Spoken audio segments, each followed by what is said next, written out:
क्योंकि सास भी कभी बहू थी कि आज के एपिसोड में कहानी एक ऐसे मोड़ पर आ गई है जहां हर किरदार की सांसें थमी हुई हैं। तुलसी माँ दुर्गा के मंदिर में पहुंचती है। उसकी आंखों में आंसू हैं, हाथ कांप रहे हैं और मन में तूफान मचा हुआ है। वह माँ दुर्गा की मूर्ति के सामने घुटनों के बल बैठ जाती है और कहती है, माँ, मैं क्यों इतनी कमजोर पड़ रही हूँ? जब जब मैंने तुम्हारा नाम लिया है तब तब तूने मुझे शक्ति दी है, लेकिन आज मेरे कदम लड़खड़ा रहे हैं। मैं किस रास्ते पर जाऊं? अगर मैं परी का सच सबके सामने रख दूं तो मेरा परिवार मुझसे हमेशा के लिए दूर हो जाएगा, और अगर मैं सच छिपा लूं तो मेरे वसूल, मेरी आत्मा हमेशा के लिए मर जाएगी। माँ, तू ही बता मैं क्या करूं? उसकी आंखों से बहते आंसू मंदिर की सीढ़ियों को भिगो देते हैं। तभी घंटों की आवाज गूंजती है और ऐसा लगता है जैसे माँ दुर्गा उसे संकेत दे रही हो, सच का साथ देना, चाहे रास्ता कितना ही मुश्किल क्यों न हो। इसी बीच घर पर परी बैठी है। उसका चेहरा किसी तूफान से कम नहीं है।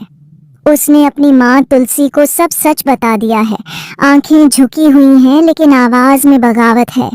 परी कहती है, माँ, आप हमेशा कहती थीं कि अच्छे संस्कार, सच्चाई और ईमानदारी सबसे बड़ा धन है। आपने कभी हमें कमी नहीं दी। आपने तो हर पल हमें बचाया, हमें ढका, हमें माँ के साथ साथ पिता का भी प्यार दिया। लेकिन दिल को कोई कैसे रोके? मेरा दिल तो अलग है माँ। मेरा दिल मुझे बार बार कहता रहा कि मुझे अपने बॉयफ्रेंड के साथ रहना चाहिए, और उसके लिए मैंने जो भी किया उसमें मुझे अपनी कोई गलती नहीं लगती। तुलसी सुन्न होकर उसकी बातें सुनती है। उसका दिल टूट जाता है। वह कांपते हुए शब्दों में कहती है, परी, मैंने तेरे लिए आसमान से तारे तक तोड़ने की कोशिश की, लेकिन शायद मेरी परवरिश में ही कोई कमी रह गई जो तू आज ये सब बोल रही है। परी पलटकर जवाब देती है, नहीं माँ, आपने कोई कमी नहीं रखी।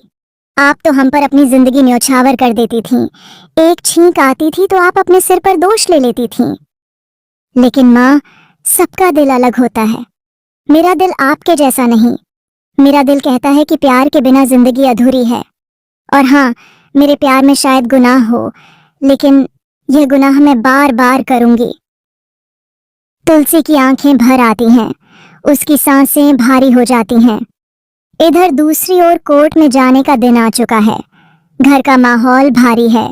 सब लोग एक दूसरे की तरफ बिना बोले देख रहे हैं। परी सजी धजी कोर्ट जाने के लिए तैयार है, लेकिन उसके मन में डर है। वह अपने चाचा के पास जाकर पूछती है, चाचा, वहां मुझसे भी सवाल पूछे जाएंगे क्या? चाचा गंभीर आवाज में जवाब देते हैं, हाँ बेटा, अजय का वकील तुम्हें फंसाने की पूरी कोशिश करेगा, लेकिन तुम डरो मत। तुम सिर्फ सच बोलना, सच तुम्हारा साथ देगा।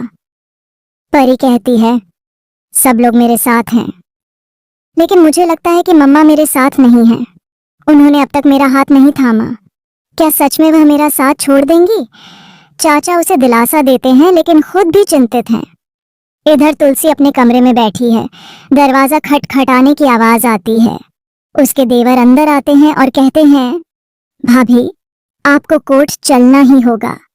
अगर आप नहीं गईं तो केस हार जाएंगे। जब लड़की की माँ ही उसके साथ नहीं होगी तो दुनिया कैसे मानेगी कि लड़की सच बोल रही है? भाभी, आज आपको अपने परिवार के लिए, अपनी बेटी के लिए वहां खड़ा होना ही होगा। तुलसी आंखें बंद कर लेती है और कहती है, नहीं, मैं वहां नहीं जा सकती, क्योंकि मैं जो सच्चाई जानती हूँ, अगर वहां जाकर चुप रही तो मेरे वसूलों को ठेस लगेगी, और अगर सच बोल दिया तो मेरा परिवार हमेशा के लिए बिखर जाएगा। देवर हाथ जोड़कर कहते हैं, भाभी प्लीज, आपके बिना यह लड़ाई अधूरी है। आखिरकार तुलसी भारी मन से तैयार हो जाती है। कोर्ट का नजारा बिल्कुल फिल्मी है। दोनों परिवार आमने सामने खड़े हैं। एक ओर परी, उसके चाचा और पूरा परिवार, दूसरी ओर अजय और उसकी फैमिली। चारों तरफ सन्नाटा है। जज की हथौड़ी की आवाज गूंजती है। सबसे पहले गवाह के तौर पर इंदिरा बहन को बुलाया जाता है। वह साफ साफ कहती हैं, जज साहब, मैंने अपनी आंखों से देखा कि परी ने हार चुराया और फिर